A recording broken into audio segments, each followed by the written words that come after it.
నంద్యాల జిల్లాలో జరిగినటువంటి హత్యా సంఘటన ఎంత కిరాతకం అంటే, నారపరెడ్డి అనే ఆయన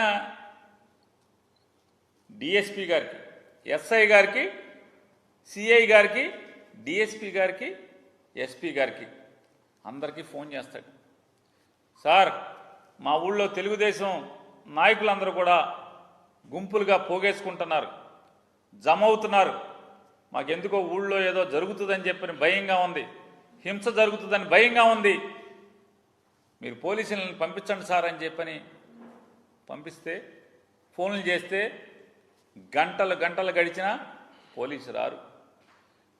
నంద్యాల హెడ్ క్వార్టర్కి, నంద్యాల జిల్లా హెడ్ క్వార్టర్కి, అంటే జిల్లా ఎస్పీ ఉండేటువంటి చోటుకి, అతను బస చేసేటువంటి విధి నిర్వహణ చేస్తున్నటువంటి చోటుకి 12 కిలోమీటర్ల దూరంలో ఉన్నటువంటి సీతారాంపురం అనే గ్రామం నుంచి నారపరెడ్డి అని చెప్పని ఆయన ఫోన్ చేస్తే పోలీసు రారు. ఎప్పటికి వస్తారు?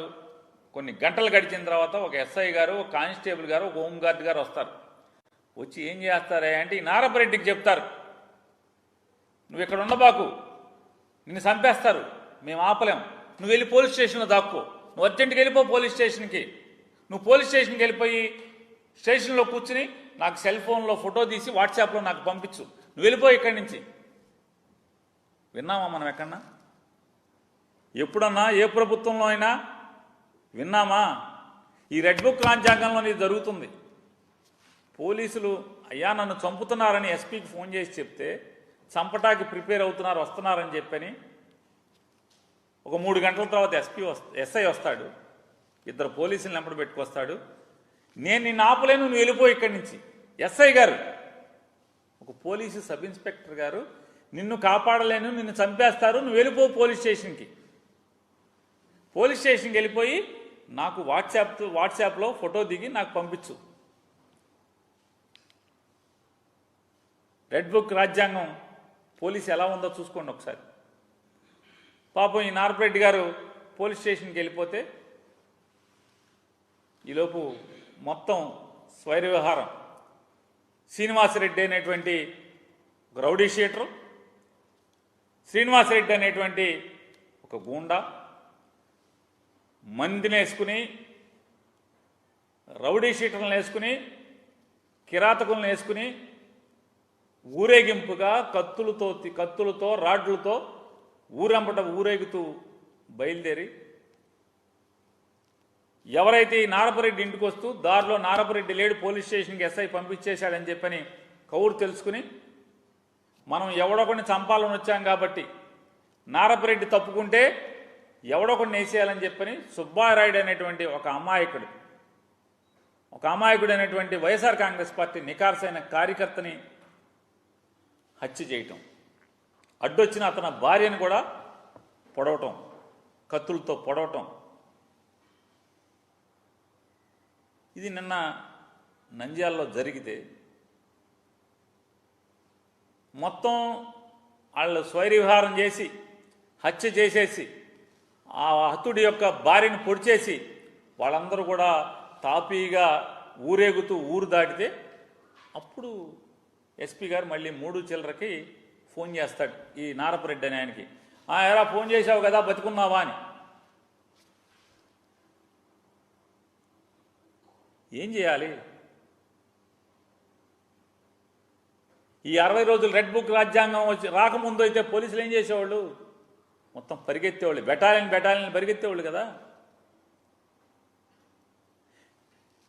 అయ్యా చంపేస్తారని ఫోన్ చేస్తే ఎస్ఐ దగ్గర నుంచి ఎస్పీ దాకా 3 గంటల తర్వాత ఎస్ఐ వస్తాడు. వచ్చి నేను నిన్ను కాపాడలేను, వాళ్ళు చంపేస్తారు తెలుగుదేశం వాళ్ళు. పాపం పుణ్యాత్ముడు లాగున్నాడు ఎస్ఐ. ఈ రెడ్ బుక్ రాజ్యాంగంలో పుణ్యాత్ముడు ఎస్ఐ. నిన్ను కాపాడలేను, నువ్వు పోలీస్ స్టేషన్కి వెళ్ళి దాక్కోమని చెప్పాడు. ఆ సుబ్బారాయుడిని ఎస్ఐ ముందే కానిస్టేబుల్ని కొట్టి, ఎస్ఐని తన్ని, వాళ్ళ ముందే సుబ్బారాయుడిని అనేటువంటి ఒక అమాయకుడిని చంపేస్తే దిక్కులేనటువంటి పరిస్థితి వాళ్ళ ఆంధ్రప్రదేశ్ రాష్ట్రంలో ఉంది. వాళ్ళ ఒకసారి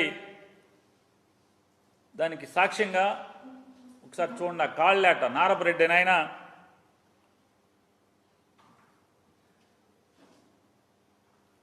ఎస్పీ గారికి ఫోన్ చేసినటువంటి పరిస్థితులు, కాల్స్ అన్నీ కూడా 10:43 నుంచి ప్రాణాలు కాపాడుకుంటాకి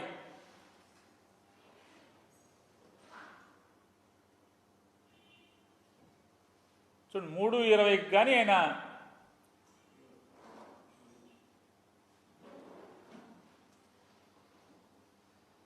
ఇది ప్రభుత్వ హత్య కాదా అని అడుగుతున్నాను. ఇది ప్రభుత్వ హత్య కాదా? నారా చంద్రబాబు నాయుడు గారికి బాధ్యత లేదా?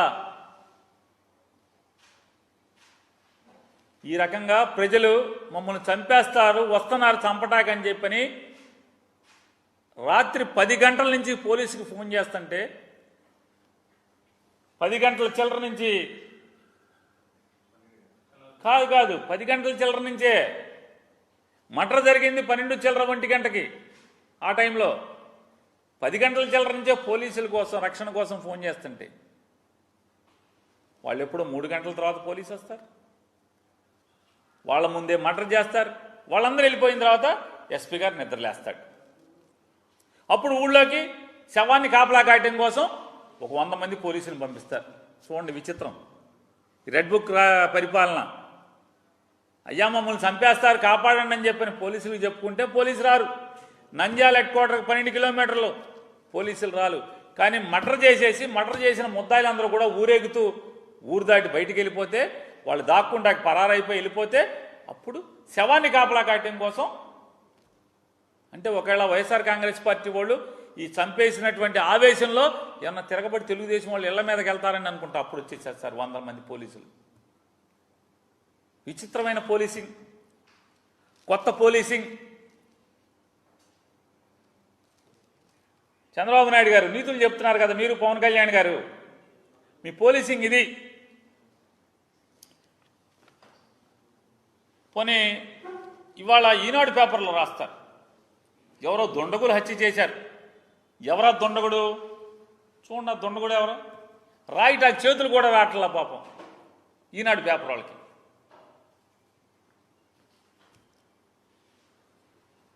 మర్డర్ చేసిన వాళ్ళు వీళ్ళు, దొండగులు చంపేశారని రాస్తారు. ఇది జర్నలిజం.